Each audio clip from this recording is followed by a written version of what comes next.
anh em tép tươi. Đấy, đơn giản này thôi.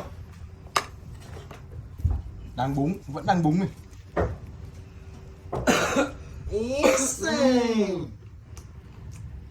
Ok. Họ đẳng cấp. Cắt cơn, cắt cơn. Cắt cơn luôn. Ép sống. Nếu mà mấy ông anh ở trên bản đây em mời cắt cơm rồi.